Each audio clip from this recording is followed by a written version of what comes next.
Greetings, Soulswind here, and welcome to Let's Play Lord of the Rings: A Battle for Middle-earth, a featurette video for Mordor units. We're gonna look at the Mordor fighting force and see what it can put up against the enemies of Sauron. And we begin with the most basic ones. Of course, we keep hearing this mountain troll groaning and, I don't know, squealing. No, that's probably not it. Anyway. The Mordor fighting force comes from the Orc Pit, but it doesn't look like that. It looks like this here. Costs 400 resources to build and trains Orc warriors and Orc archers. On top of training the most basic forces for Mordor, it also provides upgrades for them at rank 2. Now firstly, let's take a look at this.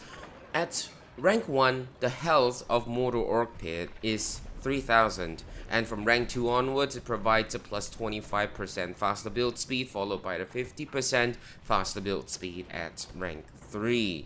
Now while this is building, let's take a look at this one here. You can see that, okay, from here it is already rank 2 and it is 4500 HP. That will go up to 6000 at rank 3, and you can see that the upgrades are available here. But back to here, Orc warriors for Mordor are free of charge, no cost at all. It's totally free. Spam it and just get lots of these warriors. I mean, it would be great if we can preserve their experience and preserve the higher leveled ones, but then again, it's free, so it's another way to approach the game, that is to overwhelm the enemy with overwhelming numbers. And since these are free, you can just build a few Mordor Orc pits and just keep churning out the Mordor Orc warriors. However, we run the risk of giving the EXP to the enemies if they were able to preserve their higher ranking soldiers. But anyway, built for free, cost 20 command points though, and they're strong against bowmen, weak against cavalry monsters and heroes. And they build quite slowly. Later you'll be able to see the full statistics for everything, but they take 30 seconds at Orc Pit rank 1 to train per battalion. That's the same for the Mordor Orc archers. Although they cost 300 resources and 30 command points, they're strong against cavalry monsters, weak against swordsmen and heroes, but they also take 30 seconds to train. Of course, we'll need the existing orcs that have been trained to exit the Mordor Orc Pit before new ones start training. Now, as you can see here, we have already selected the Orc warriors. They start at 50 health and they gain 20 health per level until rank 5, after which they gain 10 health per level. Well, anyways, the applicable upgrade for them would be the banner carrier upgrade here, and it ranks them up to rank 2. They also have got bloodthirsty, which is to have them train by attacking or taking out another group or another battalion of orcs. Note that they cannot apply this to the orc archers and only orc warriors, so you can see that it's not available here. But they can combine, so they can become a larger group and more easily preserved. Alright, so let's take a look at the Mordor Orc warriors. Let's see how this, the bloodthirsty, works in letting them gain ranks. We'll need a few more of these. So let's quickly show off this one. Of course, they can guard, but as compared to the Isengard Uruk-hai, these do not have formation. So you can see here, they do not have any sort of formation. This also do not, okay? The Orc archers, they don't. They also start at 50 HP. The details will be shown in just a bit. You can see that it's slightly less than half, taking out one Orc warrior battalion. So if we're not in a rush to defend the base and we don't need soldiers to fight or to defend, then it'd be good to train up these Orc warriors if we so choose to not use overwhelming numbers, but instead experienced combatants to fight the enemies. Then training these Orc warriors for free and having some groups of them use bloodthirst on the others and gain levels, That is also one way to approach this, especially from rank 2 onwards. Rank 1, we can get them to rank 2 by just using the banner carrier upgrades, but rank 2 onwards, they do not get the upgrade anymore. However, they preserve their bloodthirst skill or ability. So you can see here, it takes like 3 groups for them to level up to rank 2. But from here onwards, they're slightly stronger.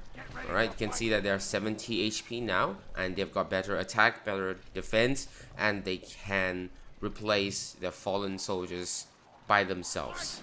They still preserve this though, but this is no longer available. So even if we have this upgrade, they cannot be applied. So let's make them take more EXP. Meanwhile, I want to show you here. Alright, it costs 600 to research the banner carrier upgrade, pretty much like that of the Isengard.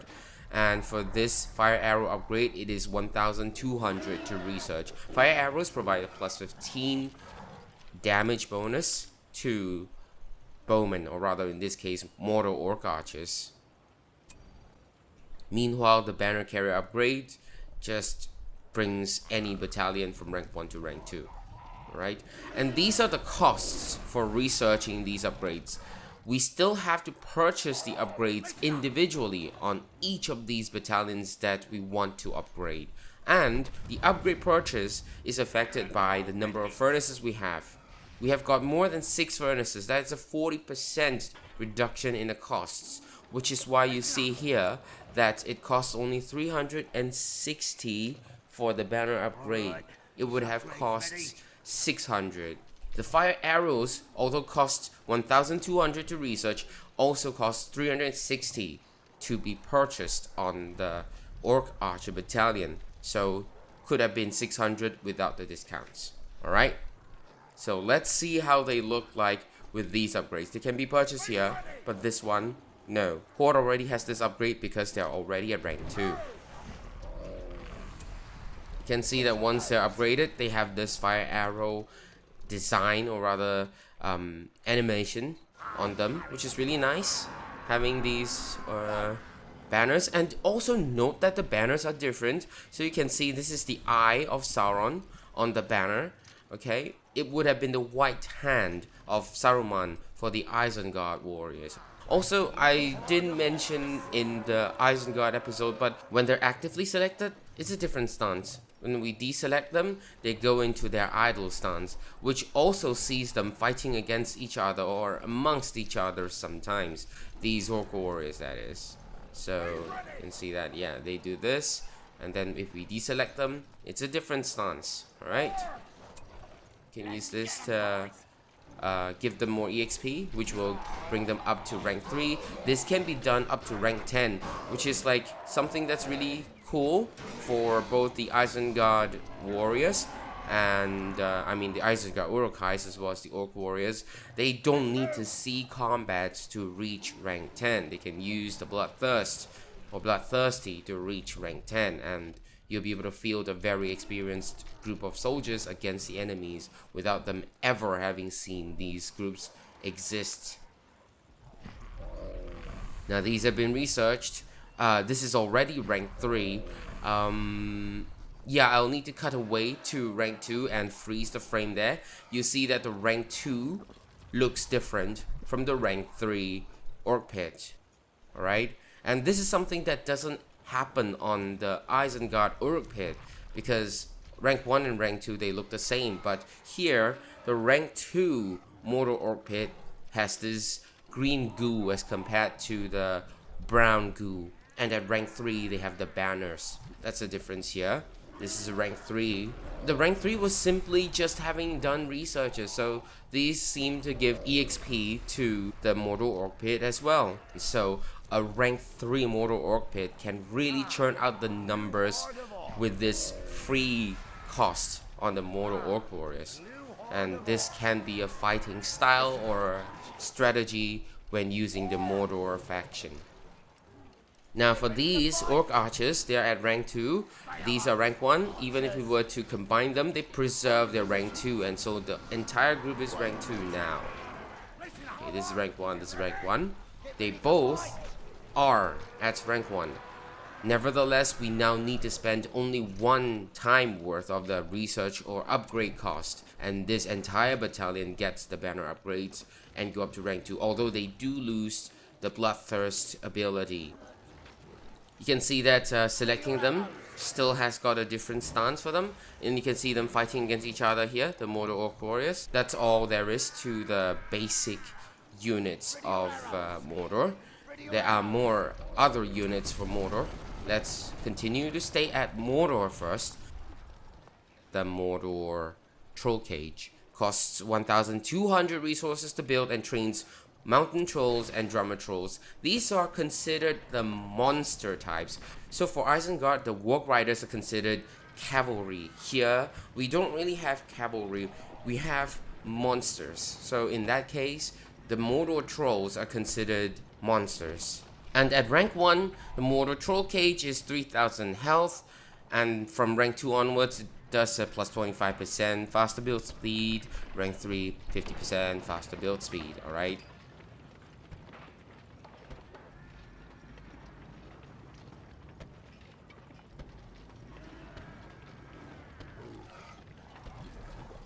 I wanted to shift away, but this is really cool, you know, like having this rise up from the floor or from the ground, and then having the cage gates slide out and close. It's really cool. Like, I like these details in the design. We have got only Mordor Mountain Troll at rank 1 Mordor Troll Cage, and it costs 1,200 resources to train a mountain troll. Why 1,080 though? That's because there is a discount if we were to have the slaughterhouse. We now have got a 10% because we have got 2 slaughterhouses, up to 30% at 6 or more. Reduces both the cost of trolls and the cost of Mumakils, so remember that. Now, mountain trolls cost 1,200 without any discount and 10 command points per troll. Strong against infantry and siege equipment, but weak against bowmen. Well, they aren't exactly very weak against bowmen, they're just very weak against bowmen with fire arrows, because from what I understand from one of my viewers who have mentioned that before, fire arrows do deal extra damage to trolls, because I think they take extra damage, not exactly fire arrows dealing extra damage, but that's like, okay, yeah. They do get a plus 15 bonus damage from flaming arrows, but that is on the base damage, plus 15 on the base damage. So like arrows do damage, flaming arrows do more damage. However, monsters that are weak against fire, they do take extra damage from what I understand. I might be wrong, my understanding may be absolutely wrong and mistaken, but from what I understand, they take extra fire damage on top of the bonus plus 15 damage from the arrow. So if an arrow dealt 10, it now deals 25. If you're weak against fire arrows, you take even more than that 25, supposedly. Alright? So anyways, the Mordor Mountain Trolls, we can train them here, but to train the Mordor Drummer Troll, also 1,200 resources to train and 10 command points, but level 2 Troll Cage. Strong against infantry, weak against bowmen. They provide leadership bonus though, plus 50% armor, plus 150% damage, and plus 300% experience when there are soldiers fighting near these Mordor Drummer Trolls. So even though they're strong against infantry, don't send them to fight for another reason that I'm about to mention. Mordor Mountain Troll takes 45 seconds to train at rank 1. Meanwhile, at rank 2, or rather this is already rank 3, but at rank 2, Mordor Drummer Trolls become available. Alright, so it takes 36 seconds to train a Mordor Drummer Troll at rank 2 Mordor Troll Cage, but because it's already rank 3, it's training faster. Now, a rank 2 and rank 1 cage looks pretty much the same. Let's take a look. It just looks like that. I don't have to show the other one, the rank 2 one, because they look the same. Okay? However, a rank 3 has got these banners. So that's the only difference, the banners. Right? So you got 3 banners here. Okay? And I like how they exit the cage here. So it's like they kind of like have their drums tilted so that they fit through the cage, and then the drums fall in place when they exit the cage, which is really nice attention to details. And it's something that these kind of games should have, because like you see these tiny little details that add life to and reality to the game. So do you notice something interesting? When there was only one drummer troll, there wasn't any glow, because the glow is not on the trolls themselves, it's when they are affected by other trolls. So like when the second troll came out, it was the second troll's glow or bonus that applied to the first one, and the first one's applied to the second one. So that's why you see the glow only when the second one came out. A level 1 drummer troll is 2000 HP, and that applies to the Mordor mountain troll as well. Alright, so the mountain trolls have got a few other things. Okay, let's talk about this one first, drummer troll, because it's already here. I mentioned this before, so there's nothing much to add to it. For the mountain trolls itself, it's got a few abilities. Find a rock, just to get a rock as a weapon, so you need to click on that and it's gonna find some rocks. Or you can just tell them to like right click on this, and you can see that grabbing hand there is the same thing. It will take the rock, and it's an endless amount of rocks here, so it's able to fight. One more ability, find a tree, so we can tell them to grab the tree or click on this, which will be the same thing.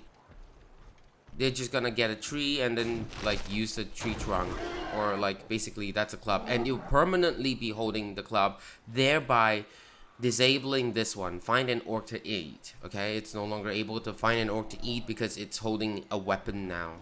How about you? You also do not, yeah, because you're holding on to the rock. But once you throw the rock away, you still get the ability back, so that's a good thing. Alright, as you can see there. So it throws a rock, that's just a projectile. But this, it doesn't throw the tree trunk.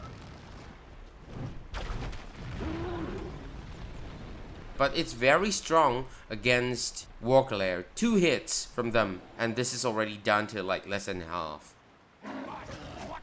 Oh, one more thing. If you were to click attack move, they run towards the target. Look at this. So this is a lot better than just like having them move. Alright, so they need to attack move. Okay, just stop them from fighting so that they take some damage. Yeah, but they're very strong. Look at that. 1 hit, half health.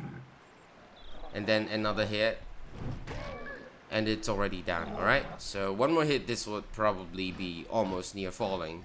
So it's taken damage, it doesn't auto regenerate at rank 1. Okay, so we're gonna have it go here and click on this one. It, I think, applies to orc laborers too. So yeah, it applies to orc laborers, any orc. So it'd be really nice to have them near the lumber mills too. Something to note, using this skill on a rank 2 battalion, it will just permanently remove that one orc warrior. It doesn't recover, it doesn't replace that fallen unit, it's just gone. Now, mountain trolls at rank 2, they auto heal themselves. However, the drummer trolls, they do not auto heal even at rank 6.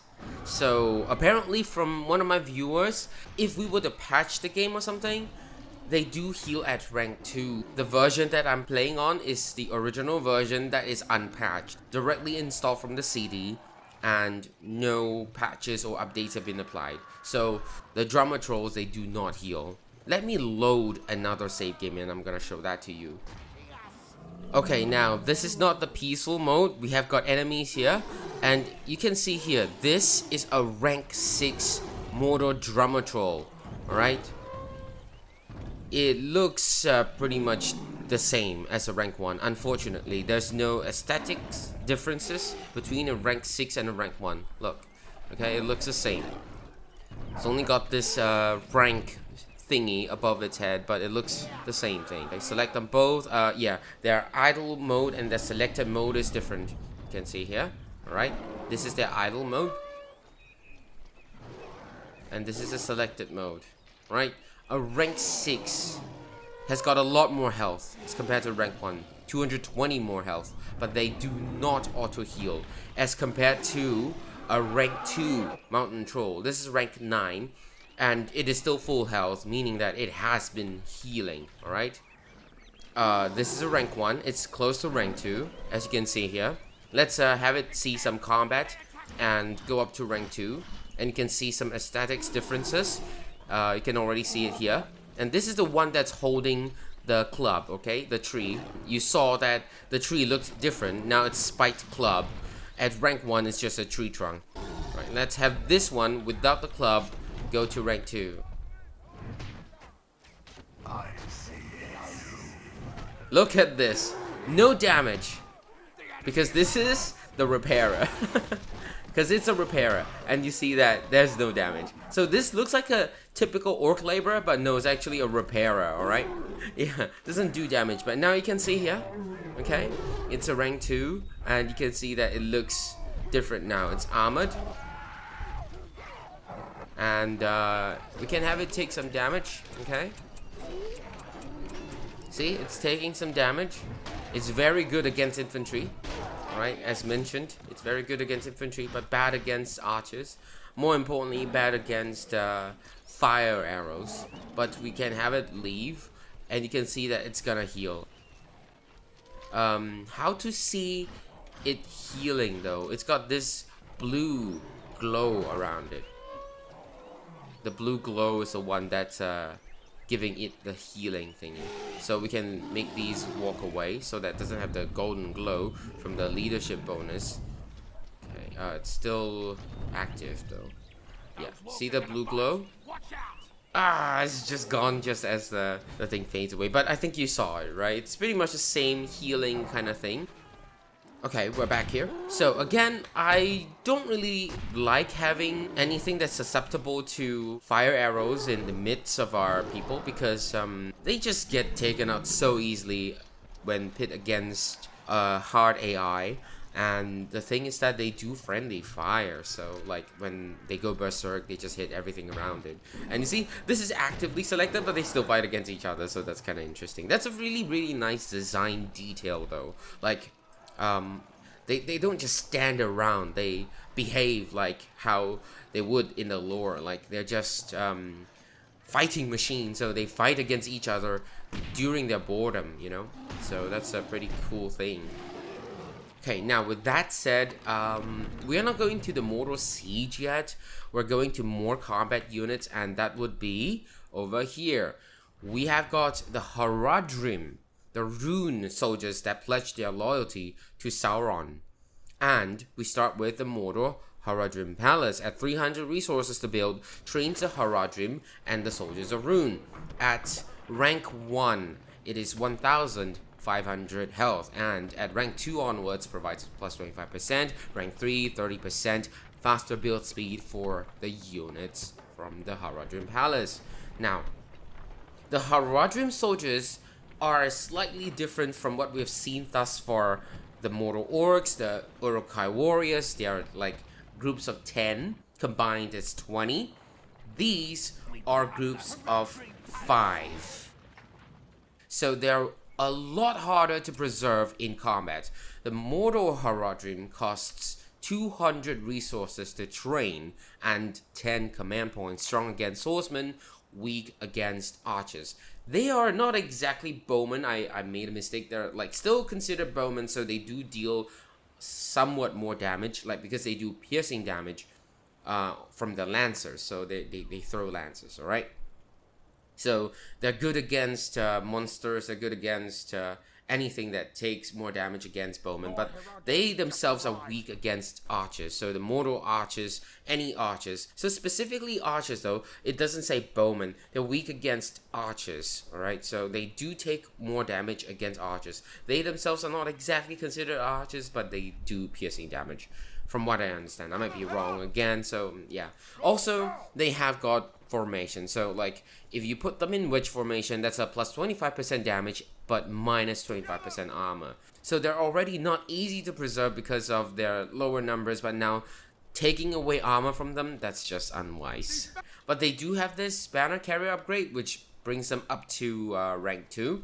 Ta-da! There we go. Look, pretty much the same thing, just with banner carrier. And the banner carriers are the same health pool as that of the Haradrim Lancers. So 80 and 80. So when they rank up, they just rank up together. 100, 100, etc. What's different here though is that the banner looks different compared to the orcs, as you can see here. Yeah, it's not exactly the Sauron eye. You see them running. Yeah, it's not exactly the Sauron eye. I don't see any specific emblems here. It's probably the emblem of the Kingdom of Rhun, I guess. Yeah. But anyways, I want to talk about the Soldiers of Rhun. It costs 400 resources, 15 command points, and we're gonna train these. So the Soldiers of Rhun, they are very potent against enemy cavalry. Like we've seen how charging a group of Rohirrim into Soldiers of Rhun just decimates the entire group of cavalry. Like literally, don't bother charging them into Soldiers of Rhun. They are very, very scary against cavalry, and especially so if you would have put them into formation. They have got the porcupine formation, bonus damage to cavalry. They're already good against cavalry, but they do bonus damage, plus 25% armor too, although they lose their speed, but you don't need that kind of speed.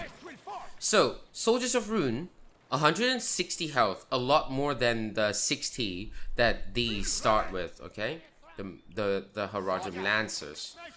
And they have a different name here, Haradrim Lancer, and here it's Mordor Haradrim. See? So a little difference here, right? Mordor Haradrim Lancer and Mordor Haradrim. Anyways, we can give them the banner upgrades too. They also have this, so when they reach rank 2, they will have the banner carrier. And remember what I said, the carrier has got the same HP as that of the Lancer. So, while these are 160, they are now 180 at rank 2, but this is 80. So, they take the health of the Lancers, okay? So, like, this is 80 here at rank 2. Note that these are 70, but the banner is 80 over here. Aesthetically, the Haradrim Palace looks like that at level 1.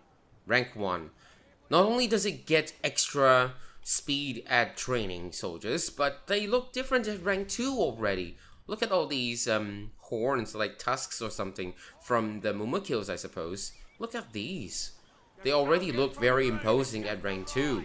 And at rank 3, even more imposing with these arch in front and the tower on top.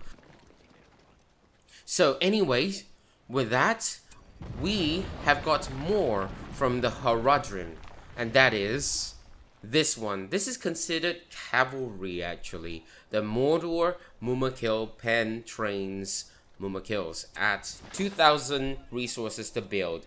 It starts at 6,000 health at rank 1. 25% faster build speed rank 2, 50% faster build speed rank 3.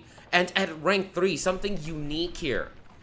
Units are produced at level 2. So, Mumakils produced by a rank 3 Mumakil pen start at level 2. That is very significant. I'll talk about that in just a bit. But let's take a look at this construction. Look at this. Look at the canopy rising up like that and opening like this. That's really, really cool. It's not exactly canopy. It's more of like the barricade for probably people to garrison or defend here, but nothing can be garrisoned here. Would have been nice if there's a gate in front though, but well, this is a Mumakil pen, okay, at rank 1, and I forgot to mention, so at rank 2 this is 3,000 HP, rank 3 this is 5,000 HP, a lot tankier, okay. Not only does it look imposing, it's a lot tankier. Now this is very tanky. At rank 1 already 6,000 health. And they can train the Mordor Mumakil, cost 1,800. Again, would have cost 2,000 resources to train and 30 command points, of course. But because of the 2 slaughterhouses that we have, there's a 10% discount, which is 200. So thereby costing only 1,800 to train, okay? So it's strong against infantry and cavalry, but weak against fire and heroes. These take 1 minute to train though. One of the most time consuming unit in the game to train. I think Mordor Mumakils, they do classify as cavalry instead of monsters, because they aren't exactly monsters, these are like elephants. Anyway, look at the animation, it's so cool. This one raises up for the elephant to exit. It's really nice. They've got charge attack, which allows them to charge into the enemy lines, but they have a short engagement range, so if you tell them to charge, they will still walk and lumber over very slowly. Once they're in range, then they'll charge. By then it could be too late because the good faction has got really good range attacks and they're weak against fire. Usually the enemies have fire arrows as their upgrades. Now, the other thing is that they have 4,000 HP at rank 1. They get up to 4,300 HP at rank 10, which is a lot more HP. 300 more is a lot of HP. But still, that's nothing against fire arrows. Just don't put them against fire arrows. Seriously, no. Just don't. But anyway, yeah, 60 seconds to train is a long time too. And they aren't cheap at 2,000 resources. You easily train whatever you've saved up if you were to train a lot of Mumakils and they don't really survive well. They're also weak against heroes, so thankfully, because as a good faction, we'll have a lot of heroes fight against these things, because these things are really strong, and apparently on the enemy side, we don't really do as well using fire arrows, but still good enough using fire arrows. Just use fire arrows against Mumakils, alright? But anyways, so they've got one more function other than charge, and that is they can have units stationed on them. So Lancers can throw their Lancers. Lancers can throw their Lancers. Yes, Lancers can throw the Lancers, or rather they don't really throw Lancers, they change over to bows and arrows strangely when they're on the Mumakils. So they remain as rank 2, the banner carriers here. We can tell them to evacuate. And for rank 1s, they don't have banner carriers. Oh my goodness, can you stop please? Yeah. Okay. See, they don't have banner carriers up here. But from what I've observed is that they share kill experience. So eventually, like, whoever has got higher EXP just don't seem to gain EXP, while the lower one gains EXP. Eventually they all get the same levels and they all level up together. I might be wrong though, that's what I noticed, but maybe my test cases are not exhaustive enough. Anyway, so yeah, they do share EXP, so don't worry about the Mumakil not charging forward and not hitting the enemies and having these bowmen shoot at the enemies. They kind of share EXP. At least from what I noticed, they do get EXP shared amongst the people stationed here and Mumakil.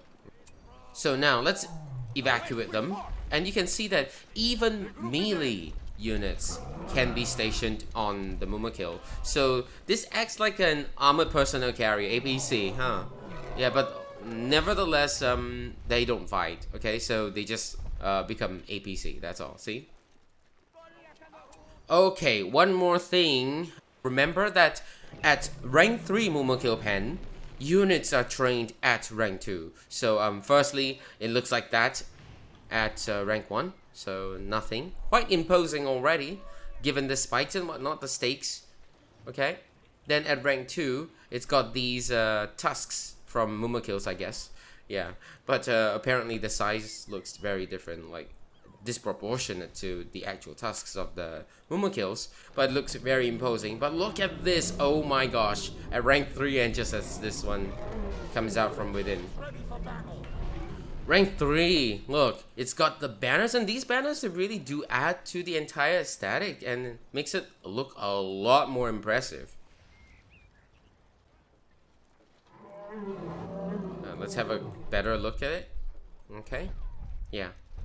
A lot more impressive. Okay. And oh my gosh, I forgot to mention this. Look at the shadows. Yeah, so I think the sunlight is shining from that side. See the shadows here? It's really nice though. So you can see that there's like all these war paint on the Mumakil. That's a rank 2 Mumakil. And the good thing about rank 2 Mumakil, it starts to heal itself when taking damage. Like, okay, maybe not under fire, not under attack, but when out of combat, it heals, thereby making it more sustainable and more preservable. Rank 1 doesn't do that, so pull them back at half health because they need time to walk away, okay, and have someone covering the retreat. But these behemoths, they heal, and they gain EXP and level up in health and in damage, so yeah, take them away from combat when they're like half health or so, and have them heal. They regenerate their HP. Okay, now look at the difference here. Yeah, see? There's the war paint and this doesn't have war paint. Well, another thing is that the Mordor warriors, I brought them over. They can be garrisoned on the Mumakils as well. Mordor orc archers.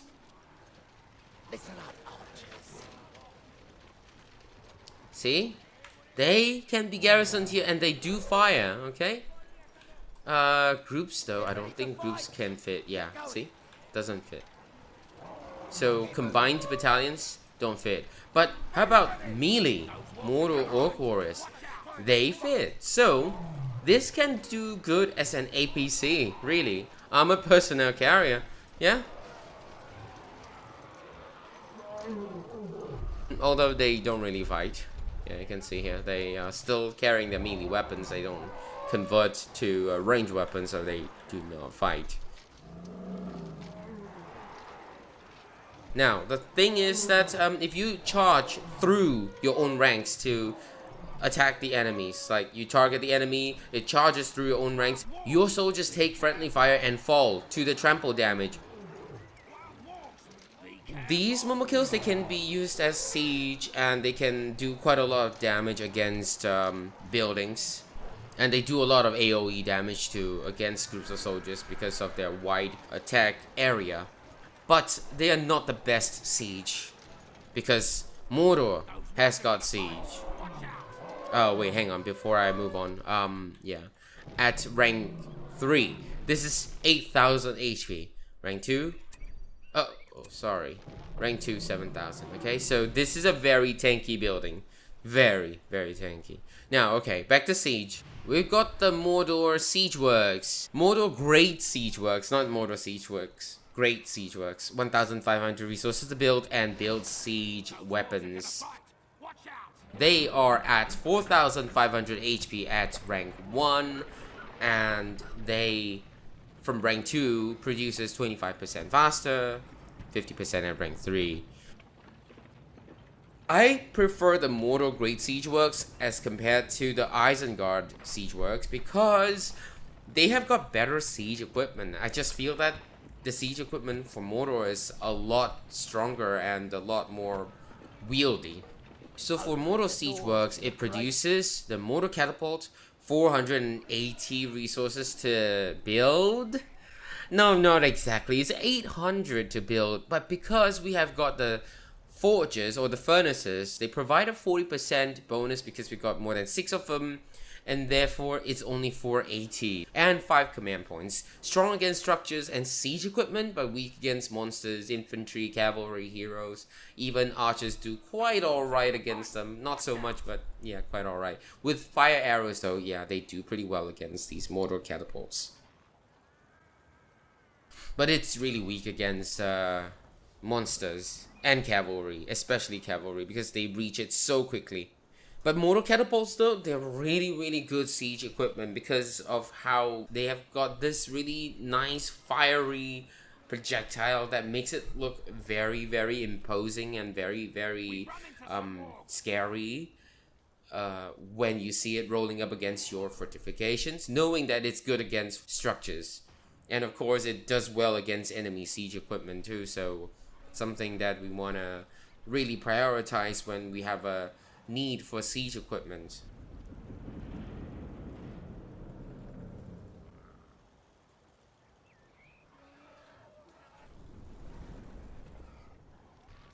So for catapults, they are at 300 HP, and they've got a few abilities. Bombard areas, just basically attack ground.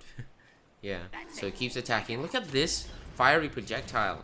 Having a few of these catapults, as we've seen in the final campaign mission for the evil faction, yeah, that was stunning. Okay, that was so awe-inspiring to have so many fiery projectiles fire on the walls of Minas Tirith.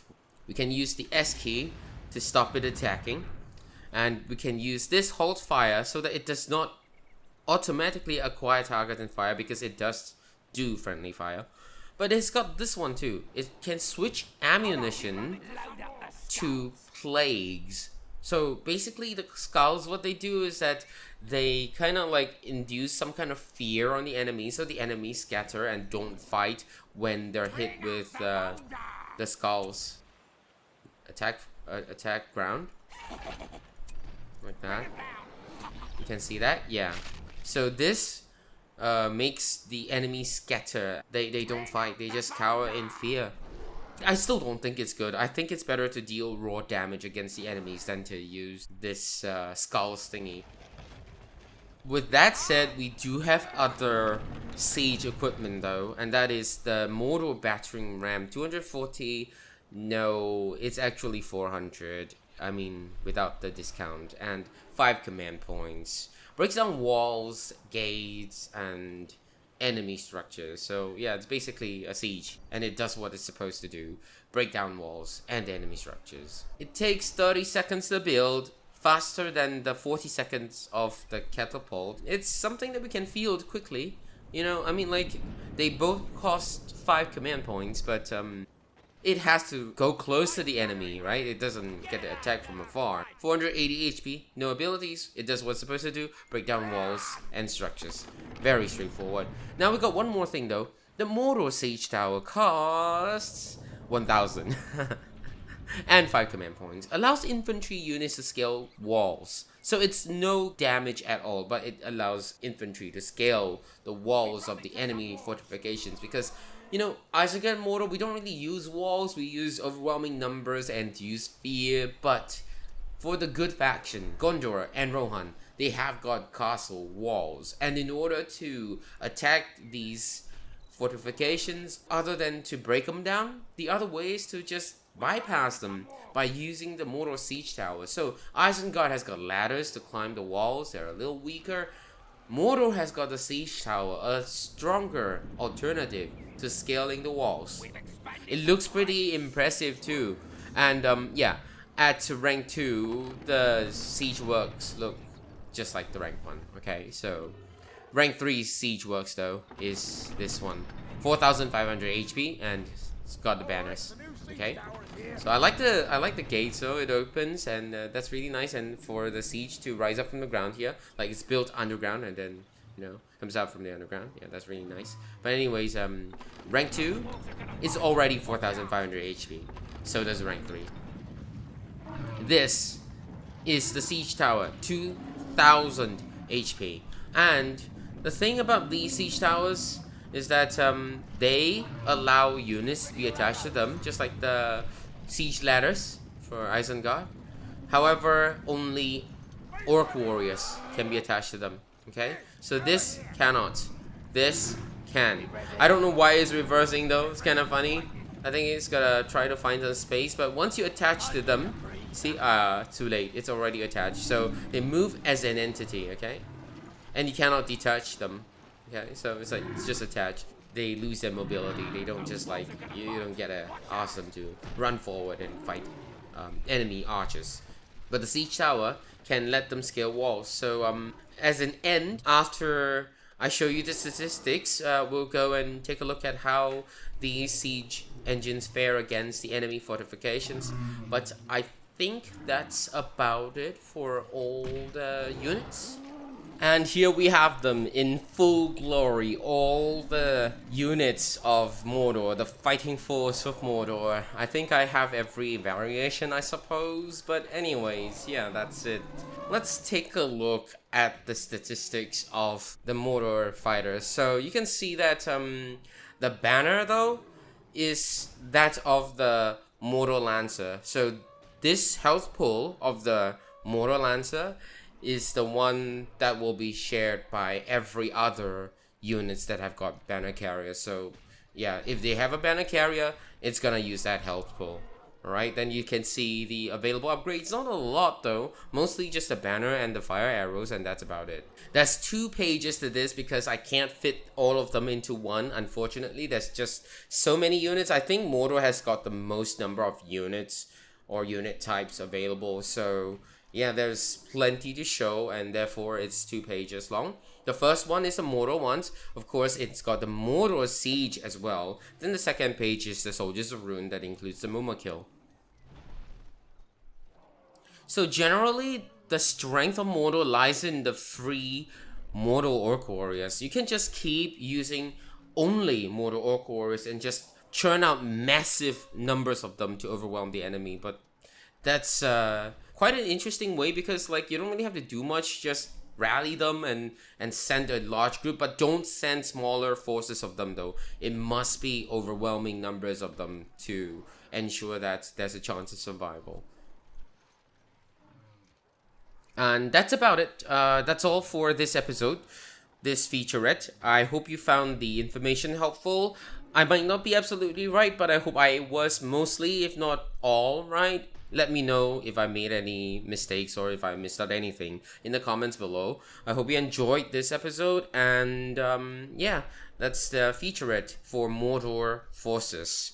At the end of this episode though, I'm gonna add a bonus footage showing how the siege engines work against enemy fortifications. But other than that, thank you so much for watching. That's all I have for now. Have a nice day.